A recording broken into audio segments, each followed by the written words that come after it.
No ABS, no airbags, and a promise of 200 miles an hour.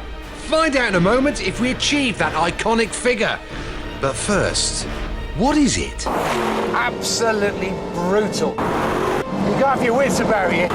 It's so fast, it's just relentless. It's the latest British supercar, the Noble M600. And because it's a Noble, you'll be thinking, aha, it's built by Englishmen who get paid in rich tea biscuits and pots of Swarfiga, so it's going to be cheap. You'd be wrong. Very wrong. The M600 is minty. It costs 200 grand, and that's as much as 2 Audi R8s and a Porsche Boxster. Ooh. Noble are justifying the ridiculous price with some big claims. They reference the awesome Ferrari F40 as a benchmark for handling, and the record-breaking McLaren F1 for speed. Underneath the body are race car roots with a space frame chassis and a stainless steel tub.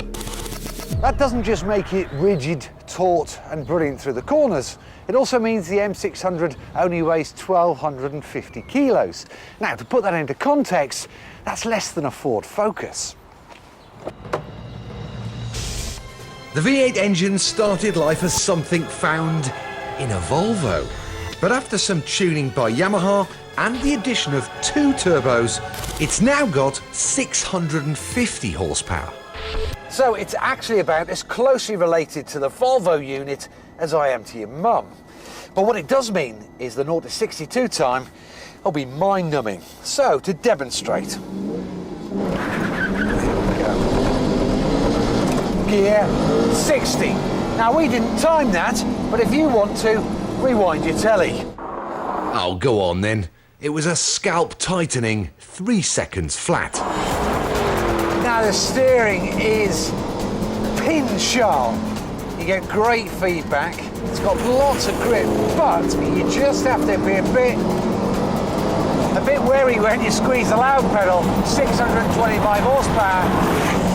It's got a tendency to give you a bit of a bite. In the damp or the wet, it's not the easiest car to slide around. It's a bit on a knife edge.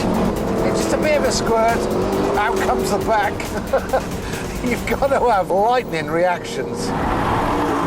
Now, there's not much in the way of buttons, but there are a couple of important ones. The first is the traction control. That's underneath a jet fighter style toggle switch. The second is a rotary switch, which decreases the engine power and increases the traction control and softens the throttle. That way I can drive to the shops without embarrassing any Ferraris. The bosses at Noble tell me this car is good for 200 miles an hour. So in order to give you my conclusion, that's exactly what I'm going to do.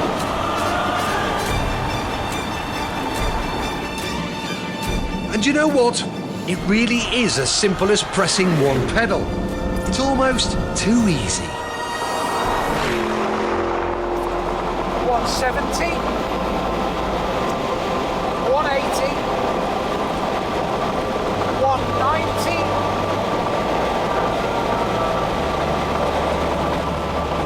they weren't lying. It takes a very special car to hit these kinds of speeds, and it happens effortlessly. It is magnificent.